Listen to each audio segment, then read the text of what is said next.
Pour ne rien rater de nos programmes, n'oubliez pas de vous abonner à nos deux chaînes YouTube, le Média TV et le Média 24/7, et d'activer la cloche. Faut arrêter, il faut sortir du délire. Et effectivement, à un moment, si on continue comme ça, on héritera d'une dette. Pourquoi ils ont privatisé des entreprises? Pourquoi ils ont vendu des bâtiments publics? C'est des gouvernements comme celui de Bayrou et de Macron qui ont voulu privatiser jusqu'à privatiser même les aéroports de Paris. Souvenons-nous de ça.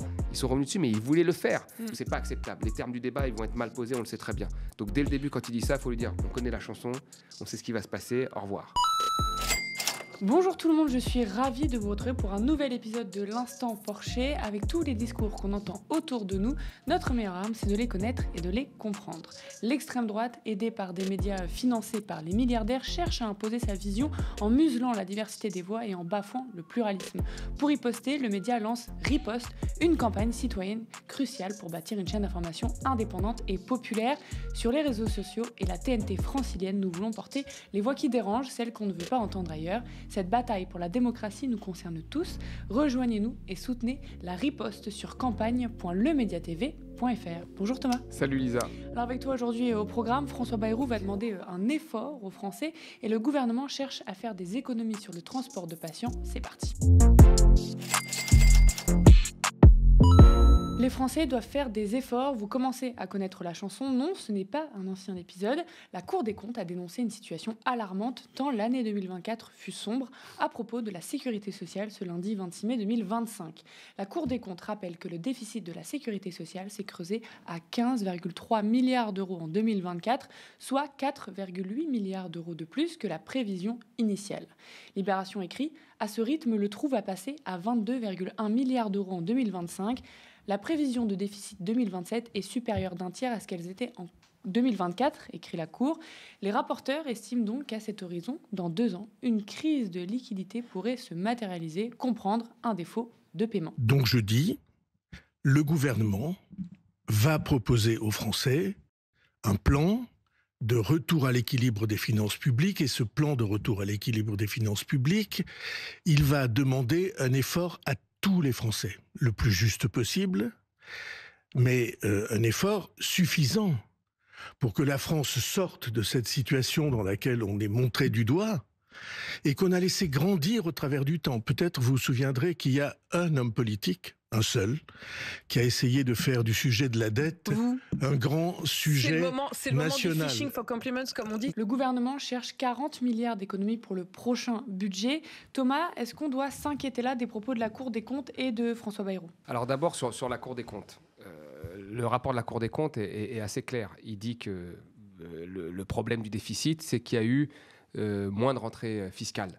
Parce qu'il y a eu des prévisions qui ont été trop optimistes, elles ont été revues à la baisse, donc il y a moins de rentrées fiscales, ce qui veut dire qu'il y a un déficit. Et là-dessus, personne ne le conteste. Moi, ce qui me dérange après, c'est que M. Moscovici, il se concentre sur la question des économies. D'ailleurs, il est passé à cet avou, il dit voilà, il va falloir faire des économies. L'économie, c'est pas l'austérité. Enfin, c'est à peu près la même chose. Une politique de rigueur, c'est qu'on augmente moins les dépenses en fonction des besoins. Et le vrai problème, c'est que voilà, on est toujours dans le même débat, c'est-à-dire qu'on on se focalise sur la question unique des dépenses, alors que le problème, c'est une question de recettes. Cette année, c'est une question de recettes due à des prévisions qui ont été beaucoup trop ambitieuse et à un contexte qui a fait baisser ses prévisions. Et quand on regarde sur l'ensemble des recettes, on se rend compte qu'il y a eu un certain nombre de baisses de cotisations, notamment patronales, qui ont asséché très fortement la sécurité sociale, créant ce déficit. Donc moi, il faut vraiment être très clair là-dessus. C'est pas qu'une question d'économie, c'est une question aussi de baisse de ressources qui ont été plus ou moins organisées. Et pour après, ce que dit Bayrou, c'est à peu près la même chose. C'est-à-dire qu'on veut vraiment créer un effet de sidération. Il part du principe qu'il y a un gros problème d'endettement, de surendettement. Et quand on regarde factuellement les choses, rien n'indique en fait que nous avons une dette certes qui augmente, mais rien n'indique que nous sommes dans un véritable problème de surendettement comme des pays comme la Grèce ou d'autres d'Amérique latine ont connu. Oui, tu l'as dit, hein, il y a Nicolas Da Silva qui est économiste spécialisé dans la Sécu aussi, qui a avancé ces chiffres que tu viens de dire, que sur les 4,8 milliards d'euros d'écart avancé, 3,7 milliards proviennent des recettes insuffisamment dynamiques et que le dérapage, entendu comme des dépenses supérieures à ce qui était prévu, ne s'élève qu'à 1,1 milliard. On est donc loin de la mythologie du dérapage des dépenses. Est-ce que c'est ça qu'on essaye de faire oublier, la question des recettes qui est en fait centrale dans ces trous à chaque fois? Tout à fait. En fait, il y a une stratégie, moi, que j'appelle la stratégie de la caisse vide, ou la stratégie des conservateurs américains qui s'appelle affamer la bête. Vous affamez la bête pour ensuite mieux la réformer. Vous réduisez les recettes, donc il y a moins d'argent qui rentre. Vous avez des déficits, vous coupez dans les dépenses, donc le service public fonctionne moins bien. Et à la fin, vous réformez la totalité des choses. Et donc, vous voyez, on en est là. C'est-à-dire qu'il y a eu vraiment une stratégie pour affamer la bête. Et quand, moi, je me souviens même d'un rapport d'il y a à peine un an, qui disait que si on supprimait la plupart des revenus qui ont des exonérations sur les cotisations, notamment les heures supplémentaires qui sont exonérées de cotisations, si on ramenait ces cotisations, eh ben, la sécurité sociale, elle serait en excédent. Vous voyez, ça, c'est un rapport d'il y a un an, de 2024. Donc, on voit bien que voilà, la volonté, ça a été pour des raisons, compétitivité, export. On vous dit, voilà, il faut baisser les cotisations. Si on baisse les cotisations, les entreprises sont plus compétitives, elles vont employer, elles vont beaucoup plus exporter. Or, la majorité des études ont montré que ça n'avait pas créé d'emplois significativement et qu'à l'export, elles n'avaient pas non plus forcément progressé. Donc, c'est des baisses de cotisations et ensuite, vous créez un déficit et ensuite, vous faites des économies et vous rendez la politique publique beaucoup moins efficace. Donc, il y a vraiment une stratégie derrière. Il ne faut pas nier ça. C'est la stratégie de la caisse vide ou la stratégie d'affamer la bête. C'est très connu, ça a été théorisé et c'est exactement ce qu'on applique. Monsieur Moscovici, plutôt que de dire il y a eu un problème de recettes, il y a eu des exonérations, il y a eu des plans qui ont été des prévisions qui ont été mauvaises et donc on s'est trompé sur ce qu'on allait avoir comme type de recettes, il se concentre uniquement sur la dépense. Alors même, vraiment, il faut le rappeler, rappelons-le, on parle de l'assurance, là on parle de la santé. On parle majoritairement d'un trou qui est fait par l'assurance maladie. Et les dépenses dans la santé, elles vont augmenter. Elles sont forcées d'augmenter. Il n'y a pas d'autres alternatives, sauf si on veut moins soigner les gens. Pourquoi ? Parce que la population augmente, parce que la population vieillit. Vous avez 50% de la population aujourd'hui qui a plus de 42 ans, un tiers qui a plus de 60 ans. Et donc, ce sont ces gens-là qui sont touchés par des maladies qui coûtent cher. 80% des dépenses de santé, elles sont après 60 ans. Vous voyez ? Et donc, là, c'est important d'avoir ça en tête. C'est-à-dire qu'il faut mieux accepter que ça va augmenter et aller trouver des recettes plutôt que de dire qu'il faut faire des économies à un moment où nous avons besoin, justement, de ces dépenses de soins. Les derniers traitements contre le cancer coûtent extrêmement cher. Ils coûtent extrêmement cher. Ils sont remboursés par la sécurité sociale. C'est une bonne chose. N'est-ce pas une bonne chose ? C'est une avancée sociale. Quoi, on va se passer de ces traitements contre le cancer pour faire des économies ? Je veux dire, c'est complètement délirant. Donc, vous voyez, à un moment, il faut faire attention. Là, structurellement, ça va augmenter. Si ça augmente, il faut trouver des ressources. Si on coupe dans les dépenses, très clairement, on va offrir une offre de soins qui va être de moins bonne qualité. Puis tu dis faire des économies. Il faut le rappeler, à chaque fois qu'on fait des économies sur un service public, on finit par le payer beaucoup plus cher juste après. En tout cas, les Français lambda, pas les plus riches, bien évidemment. Oui, alors soit on le paye, tout à fait, soit on le paye plus cher de sa poche parce qu'on a recours à des assurances privées qui, elles, doivent rémunérer les actionnaires et dont le but est de faire du profit, ce qui n'est pas le cas de la sécurité sociale, même si un certain nombre de services publics aujourd'hui sont menés avec une idéologie de management du secteur privé, avec les effets que nous connaissons, c'est-à-dire une offre de services qui est complètement dégradée. Mais le privé doit faire du business, ou sinon, à un moment, l'État se rend compte qu'il a été trop loin, et là, il doit saupoudrer, comme avec l'hôpital, de l'argent parce qu'il y a une pandémie, parce qu'il y a des besoins. Et là, c'est toujours les grands discours de « je vais me réinventer, je vais changer, c'est important le service public, on doit les applaudir, etc. » Alors qu'il y a eu une véritable volonté d'affaiblissement, des choix politiques pour affaiblir le service public pendant au moins une vingtaine d'années. Le plus dégueulasse, c'est qu'on laisse s'accumuler la dette, c'est ce qu'a avancé le Premier ministre. Thomas, est-ce que c'est vrai ça ?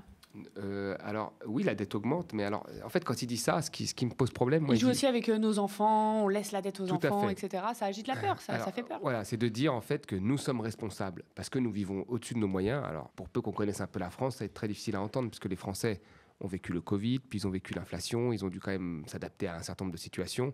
Et là, on va leur dire, vous vivez au-dessus de vos moyens, et le fait que vous viviez au-dessus de vos moyens, vous allez faire payer vos enfants. C'est-à-dire que vous allez donner en héritage à vos enfants une dette, et eux vont être face au mur et vont devoir faire des efforts. Et ce discours, en fait, ce qui m'étonne, moi, c'est que ce discours est accepté par une grande partie de la population. Alors que, vous savez, dans la comptabilité de base, on l'a dit des millions de fois ici, mais il faut le répéter, vous avez un passif, une dette, et vous avez un actif. Si mes parents me laissent une dette, je ne sais pas moi, de 500 000 euros, mais ils me laissent 800 000 euros d'appartement, est-ce que je suis endetté ou est-ce que j'ai un patrimoine ? J'ai un patrimoine de 300 000. Et là, c'est pareil, nous avons une dette effectivement élevée, qui augmente, mais nous avons un patrimoine, et c'est les chiffres de l'INSEE, qui couvre un patrimoine public, Je ne parle même pas du patrimoine privé. Je parle que des bâtiments publics, des entreprises publiques, des revenus financiers du public. Je ne parle pas non plus des œuvres d'art, de la Tour Eiffel, de la Joconde, etc., qui sont inestimables. Je parle vraiment du patrimoine public. Ce patrimoine public couvre entièrement la dette publique. Ce qui veut dire qu'en termes de public, les générations futures héritent d'un patrimoine et pas d'une dette. D'accord ? Si on commence à prendre l'épargne, etc., on a une épargne qui couvre largement les dettes publiques et les dettes privées, mais ça, c'est une autre question. Mais sur le patrimoine public, nous héritons pas d'une dette, nous héritons d'un patrimoine. Et la vraie question de M. Bayrou, c'est plutôt pourquoi les gouvernements dans lesquels il a été successivement ont bradé notre patrimoine public et qui ont fait qu'il a fortement diminué. Pourquoi ils ont privatisé des entreprises ? Pourquoi ils ont vendu des bâtiments publics ? C'est ça, en fait. Petit à petit, ils bradent notre patrimoine public. Et effectivement, à un moment, si on continue comme ça, on héritera d'une dette. Mais si on avait un fort patrimoine public, le même que l'on avait il y a quelques années, eh ben, probablement qu'on sera encore plus en sécurité face à la dette. Et c'est des gouvernements comme celui de Bayrou et de Macron qui ont voulu privatiser, jusqu'à privatiser même les aéroports de Paris. Souvenons-nous de ça. Ils sont revenus dessus, mais ils voulaient le faire. Ils voulaient le faire au nom, encore une fois, de la dette. Alors qu'on allait transmettre quelque chose de public au secteur privé qui allait gagner énormément d'argent en ayant une des premières portes sur la France du monde. Donc voilà, M. Bayrou ferait mieux de regarder ce que ces politiques ont fait ces dernières années, y compris sur la dette, parce que c'est le gouvernement de Macron qui a aussi fortement augmenté la dette, plutôt que d'imposer comme ça des mesures très fortes aux Français. François Bayrou a dit que les Français allaient devoir faire un effort. On a l'habitude de l'entendre dans tous les ans. On dit que les Français doivent faire un effort. Mais il a promis que cet effort demandé aux Français serait juste. Est-ce que tu y crois ? Le problème, c'est qu'en fait, quand on regarde le dernier quinquennat, bon, on peut regarder la politique sur 30 ans, mais regardons le dernier quinquennat de Macron et le début du quinquennat.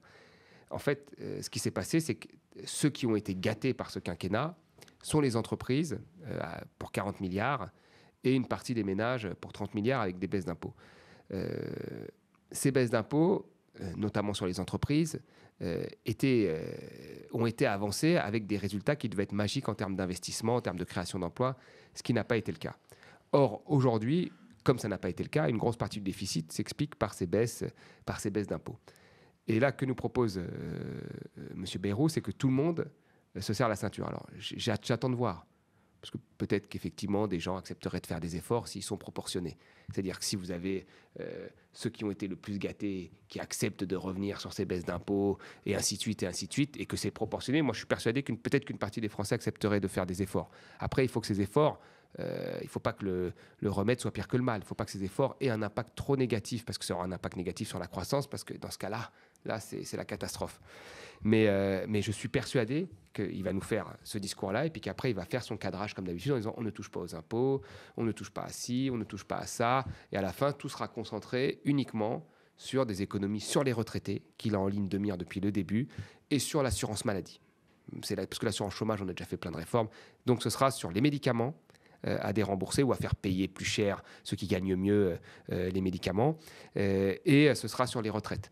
Donc il faut être méfiant. On connaît Bayrou. On connaît sa méthode. Sa méthode, c'est de dire je fais un conclave sur les retraites, puis je vous envoie une note de cadrage, donc ça veut dire qu'on ne peut plus faire grand-chose, puis je vous dis à quel âge il faut, et puis je vous dis, et à la fin, donc, il n'y a qu'une seule solution possible, c'est celle qu'il veut. C'est-à-dire on doit faire travailler les gens plus longtemps, voilà, ou on baisse les pensions. Voilà, et bien là, ce sera pareil. Tout le monde doit faire un effort, mais on ne doit pas toucher aux entreprises, mais on ne doit pas toucher aux plus riches pour l'activité. Mais vous savez, les entreprises, on est le pays le plus taxé au monde, donc on ne touche pas. Donc à la fin, on touche qu'aux retraités et à l'assurance maladie. Donc ce n'est pas acceptable. Les termes du débat, ils vont être mal posés, on le sait très bien. Donc dès le début, quand il dit ça, il faut lui dire, on connaît la chanson, on sait ce qui va se passer, au revoir. Quand on entend de la part de François Bayrou que le pays est surendetté, qu'il faut qu'on participe toutes et tous, que la situation est alarmante, est-ce qu'on n'est pas là, comme d'habitude, j'ai envie de dire, sur une stratégie politique pour orienter la stratégie de baisse des dépenses et, encore une fois, ne pas parler des recettes ? Est-ce qu'on fait porter, encore une fois, le poids de la dette et des dépenses sociales pour alimenter l'idée reçue que c'est le smicard ou le chômeur qui appauvrit la France ? Si. C'est quoi son but dans toujours continuer cette idée reçue ? Pas toucher au modèle Moi, je pense que la stratégie politique qu'il a derrière, je pense, en termes de stratégie, beaucoup à droite partent du principe, en fait, que celui qui va mener les réformes contre sa population va en ressortir vainqueur. un petit peu comme Thatcher l'a fait avec les mineurs. Personne n'avait réussi à mettre à quatre pattes les mineurs. Elle a réussi à le faire. Et à partir de ce moment-là, le patronat s'est dit, on peut tout faire. Personne n'avait réussi sauf elle. Elle a tenu contre la population, elle a fait les réformes. Et en fait, elle en est sortie gagnante. Et dans la tête, dans le logiciel des gens de droite, de Macron, et même une partie du PS, de Macron jusqu'à la droite Rotaillot, il y a cette idée de dire, voilà, celui qui fait les réformes est courageux. Et Macron a cédé, moi je ne vais pas céder, je vais faire ces réformes-là. Ça, je pense, c'est le logiciel de base. Mais après, dans l'analyse globale, tout est quasiment faux. C'est-à-dire, parler de surendettement. Je veux dire, quand on regarde les vrais indicateurs, on l'a dit plusieurs fois ici, les investisseurs veulent toujours acheter notre dette, très fortement. Les taux d'intérêt sont plutôt faibles, moins élevés que des pays aussi puissants que les États-Unis. L'épargne française est à son plus haut niveau. Il n'y a aucune raison, demain, que la France ait le scénario de la Grèce. Je veux dire, ce n'est pas du tout les mêmes conditions en Grèce. Il n'y a aucune raison. Et pourtant, c'est ce qu'on vous rabâche constamment. Donc oui, on pourrait dire, on doit surveiller la dette, il faut faire attention, il faut un programme de réduction, on va dire, mais beaucoup moins rapide. Il y a plein de solutions qu'on pourrait mettre sur la table. Or là, c'est la volonté de créer un effet de sidération. Pour que les gens aient très peur. Ouais. Pour que les gens aient très peur. Alors qu'on a tout fait, honnêtement, pour que les marchés ne nous fassent pas confiance. Comme on l'a dit plusieurs fois ici, Bruno Le Maire, les services de Bruno Le Maire sont trompés sur les déficits. Aujourd'hui encore, on se demande comment ils ont pu se tromper. On a baissé la fiscalité sans condition. Il y a plein de choses. Pour la sécurité sociale, par exemple, on a financé le Ségur, ce qu'on avait promis, sans aller chercher un financement. On a juste augmenté, donc on l'a financé par le déficit. Donc il y a plein de choses comme ça qui ont été faites. Et en fait, les marchés financiers nous font tout le temps autant confiance. Donc il ne faut pas dramatiser la situation. Ils dramatisent la situation pour pouvoir avoir son agenda de réforme à faire et que les gens l'acceptent un peu plus, on va dire, parce qu'ils ne vont pas l'accepter, parce que c'est très dur, mais l'acceptent un peu plus parce qu'il y a cette peur qui est agitée. Les taxis sont en colère. Depuis mi-mai, les chauffeurs de taxis sont mobilisés et multiplient les actions. Leur mal-être est connu et crié depuis des années. Ils ne s'en sortent plus, surtout face à la concurrence accrue des VTC ubérisés où la plateforme américaine n'a pas du tout les mêmes charges sociales et salarie ses chauffeurs en auto-entrepreneurs pour toujours réduire les coûts. Ici, les taxis luttent aussi contre la nouvelle tarification qui doit s'appliquer à partir du 1er octobre aux quelques 40 000 artisans conventionnés réalisant du transport de patients. La tarification sera désormais la même pour tous, un forfait de 13 € plus un tarif kilométrique basé sur le tarif préfectoral des taxis dans chaque département. Une majoration de 15 € est prévue dans les grandes agglomérations pour prendre notamment en compte les bouchons. Les taxis annoncent une perte de chiffre d'affaires. À noter, 85% des taxis font du transport de patients selon les chiffres de la Fédération nationale du taxi. Et lorsqu'ils en font, cette activité représente en moyenne 50% de leur chiffre d'affaires selon les chiffres de l'assurance maladie. La proportion peut monter à 80% ou encore voire plus pour certains d'entre eux, selon la même source. Et le gouvernement a promis d'agir sur les VTC, notamment sur les méthodes de racolage parfois illégales, avec des contrôles intensifs qui seront menés via des opérations ciblées dès cette semaine, je cite le gouvernement. Thomas, on entend beaucoup d'idées reçues sur les taxis, c'est un sujet qui est un peu méconnu. Comment tu analyses, toi, leur colère cette fois-ci ? Bon, moi, je pense que dans les solutions, on part vraiment dans tous les sens. Il faut regarder la base, effectivement, et là, tu l'as bien rappelé, Uber est une concurrence déloyale envers les taxis, qui s'est installé parce qu'il a été soutenu politiquement. L'ubérisation de l'économie, ça a été théorisé par Macron. Donc, une grosse partie des politiques était favorable à Uber. Uber, qui est une entreprise, tu l'as rappelé, qui emploie des VTC en auto-entrepreneuriat. Donc, c'est eux qui payent la charge, c'est eux qui payent leur voiture et qui n'ont pas les mêmes réglementations. Par exemple, les taxis ont un peu plus de réglementation, ils doivent avoir un casier judiciaire vierge, etc. Il y a beaucoup plus de réglementation et de charges sur les nombres d'heures, etc. Ce qui n'est pas le cas des auto-entrepreneurs. Donc ça s'est développé massivement. Et eux ont vécu ça effectivement comme une concurrence déloyale qui a fait baisser le prix de la plaque. Puis ils n'ont pas la même fiscalité non plus. Ils n'ont pas la même fiscalité. Le prix de la plaque a baissé. Le prix de la plaque a baissé alors que vous savez, la plaque valait 200 000 €. Maintenant, elle a à un moment descendu jusqu'à 120. Elle vaut un peu plus. Mais la plaque, qui est en fait la retraite, le fonds de commerce du taxi, a fortement baissé. Donc il y a ce contexte-là dans lequel les taxis ont évolué depuis à peu près 10 ans. Il y a le transport sanitaire qui s'est développé. Alors, ce n'est pas les taxis qui ont choisi le transport sanitaire. C'est-à-dire qu'il y a eu des politiques qui ont été menées, par exemple du tout ambulatoire. Aujourd'hui, vous faites opérer, mais même vous avez une petite intervention de contrôle, je sais pas, une coloscopie.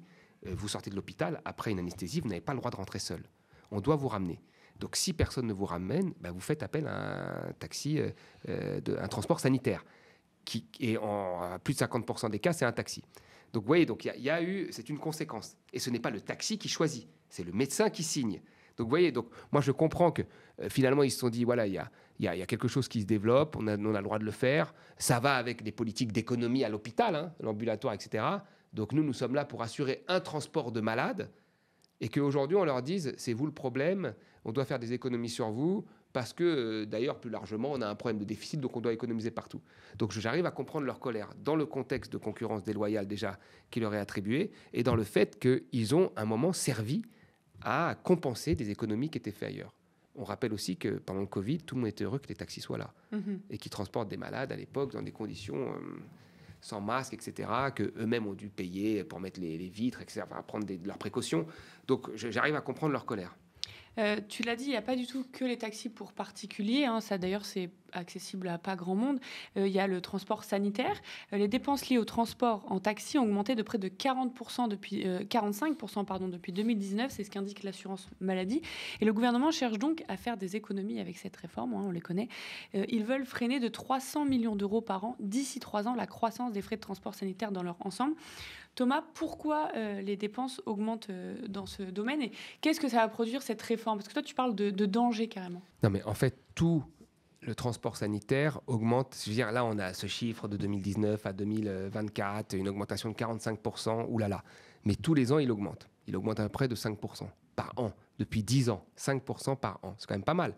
Pourquoi? Comme on l'a dit, parce qu'il y a une politique de fermeture des petits hôpitaux, de fermeture des petits centres de soins, de concentration des grands pôles d'excellence. Quand vous avez une maladie grave, il y a un pôle qui va être dans telle ville. Et quand vous habitez loin, vous devez y aller pour vous faire une chimio, une opération, etc. Donc, il y a une concentration quand même, il y a une volonté politique de concentrer, de fermer des lits, de fermer des petits hôpitaux et de concentrer l'offre hospitalière pour des raisons d'économie d'ailleurs. Donc ça a été très clairement la politique qui a été mise en place. Ensuite, c'est pour ça que le transport sanitaire augmente. Ensuite, quand on regarde 2019 à 2024, vous faites un taux de croissance cumulé, 5%, 5%, 5%, 5%. Avec la formule, vous prenez en compte l'inflation. Déjà, le chiffre de 45%, il paraît un peu moins important. Vous voyez, c'est important vraiment de prendre tous les éléments parce qu'il y a eu de l'inflation sur le prix des carburants, etc. Et donc, c'est important. Mais il faut le dire, ça va augmenter. En fait, aujourd'hui, vouloir baisser l'offre de transport sanitaire, alors, je ne sais pas, on peut la remplacer, si vous voulez, par des bus publics, des choses comme ça, mais elle va augmenter parce que, je l'ai dit dans le sujet d'avant, parce que la population vieillit. Et vous regardez aujourd'hui l'utilisation du transport sanitaire par tête, il est très élevé dans des villes où il y a une majorité de vieux et où il y a l'offre de soins la plus faible. Donc c'est clair, net, précis, on a la raison. Vous êtes une vieille dame, vous vivez dans un endroit où il n'y a pas votre pôle d'excellence pour vous soigner et vous avez 70 ans, donc une maladie plutôt de longue durée, plutôt grave, vous devez prendre un taxi pour aller dans le pôle de compétences le plus proche qui va vous soigner. Donc c'est comme ça, ça va être comme ça. Après, moi, ce qui m'étonne, c'est que quand on fait des économies, ça veut dire quoi? L'économie, c'est de vouloir faire du covoiturage. Enfin, je sais pas, la maladie, c'est quand même quelque chose d'important. Vous venez de faire une chimio, vous rentrez, vous avez la nausée. On va vous obliger à partager votre taxi avec quelqu'un d'autre. Enfin, dans quelle société on va, là? Vous êtes une vieille dame malade. Vous subissez vous-même les politiques qui ont été appliquées ces 20 dernières années, c'est-à-dire pas d'offre de soins à côté, etc. Un trajet qui est remboursé, il a été mis en place pour faire d'autres économies ailleurs, et on va vous imposer peut-être d'attendre une demi-heure, 3/4 d'heure de plus après une chimio pour attendre l'autre patient qui va vous faire, je sais pas moi, peut-être 40 minutes de trajet en plus pour vous ramener chez vous. Faut arrêter, il faut sortir du délire. On est en train de faire des économies de bout de chandelle et on les fait sur le bien-être in fine, parce que c'est ça, c'est du transport de malades, sur le bien-être in fine des malades. Alors s'il y a des abus, on est tous d'accord, il faut les corriger, nous sommes tous d'accord. S'il y a des gens qui ont triché et tout, il faut qu'ils soient. Mais la tendance de fond, il faut pas se mentir, elle va augmenter. Elle va augmenter avec des désertifications médicales, avec la population qui vieillit, elle va augmenter. Donc le transport sanitaire, c'est un vrai enjeu du futur. Mais c'est toujours la même chose, dans l'impression qu'avec les premières économies, c'est-à-dire enlever des hôpitaux, fermer des services, etc., ils créent des nouvelles dépenses et après il faut refaire des économies sur ces nouvelles dépenses. C'est vraiment le serpent qui se mord la queue. C'est exactement ça. C'est au final la stratégie comme on l'a dit, tout liquider, affamer la bête, que ça fonctionne de moins en moins bien. Mais qu'est-ce qui se passe in fine? C'est quoi? On va demander à quelqu'un qui va aller se faire soigner alors, s'il ne peut plus prendre de taxi, si on ne lui rembourse plus le taxi sanitaire, qu'est-ce qu'il va faire quand il va même se faire une opération de contrôle après une anesthésie? Qu'est-ce qu'il va faire? Il va rentrer tout seul. S'il n'a pas de parents et tout, qu'est-ce qu'il va faire? Il ne va pas écouter, il va rentrer tout seul. Ce qui est dangereux, si les médecins vous disent qu'il faut un taxi pour vous ramener après une anesthésie, c'est que vous avez des risques de tomber. Enfin, il y a un danger, c'est un médecin qui le dit. Donc, si quelqu'un, même le médecin lui dit qu'il y a moins d'offres parce qu'il y a moins de remboursements et il y a moins de taxis qui veulent faire ça, oui, voilà, il va prendre, là justement, c'est lui qui va le subir. Vous voyez, et c'est pareil, quelqu'un qui va être malade, il va prendre les transports publics. On va imposer à quelqu'un qui va aller se faire un traitement lourd de ne pas avoir un petit peu de confort dans le traitement d'une maladie qui est lourde. Voilà où est-ce qu'on en est. Voilà où la 7e puissance veut faire des économies sur ces malades. C'est pour ça que tu parles de réforme dangereuse ? Bien sûr que c'est une réforme dangereuse, parce que, encore une fois, c'est exactement ce qu'on a dit, c'est qu'à un moment, les ajustements se feront toujours. S'il y a moins de remboursement, il y aura probablement moins d'offres au bout d'un moment, et qui c'est qui paiera l'ajustement ? C'est la personne qui est malade. On parle du transport de malade. Voilà. On ne parle pas d'un transport de confort pour aller dans une discothèque et rigoler. On parle du transport de malade. Et on voit que ce transport de malade est très réglementé, à des interventions chirurgicales, etc., à des infections de longue durée. Et que voilà, il ne faut pas qu'à un moment, c'est une population qui vieillit, va être une population qui aura des besoins de santé. Et il faut plutôt se préparer à les accompagner plutôt que de faire des réformes brutales qui frappent toujours encore une fois les mêmes. Et merci à vous, chez vous, d'avoir suivi cet épisode de l'Instant Porcher. J'attire une dernière fois votre attention avant de se quitter. La situation politique est inédite, historique, et face aux 105 millions d'euros du milliardaire ultra-conservateur Sterrin qui veut installer l'extrême droite au pouvoir, le média lance Riposte, une contre-offensive vitale et citoyenne. C'est notre unique chance de bâtir une chaîne d'infos populaire et indépendante capable de percer sur les réseaux sociaux et sur la TNT francilienne pour donner enfin la parole à celles et ceux qu'on ignore. Ensemble, reprenons le terrain et protégeons notre démocratie. Soutenez-nous sur campagne.lemediatv.fr. Spectateurs, abonnés, donatrices et sociaux, je vous dis à la semaine prochaine.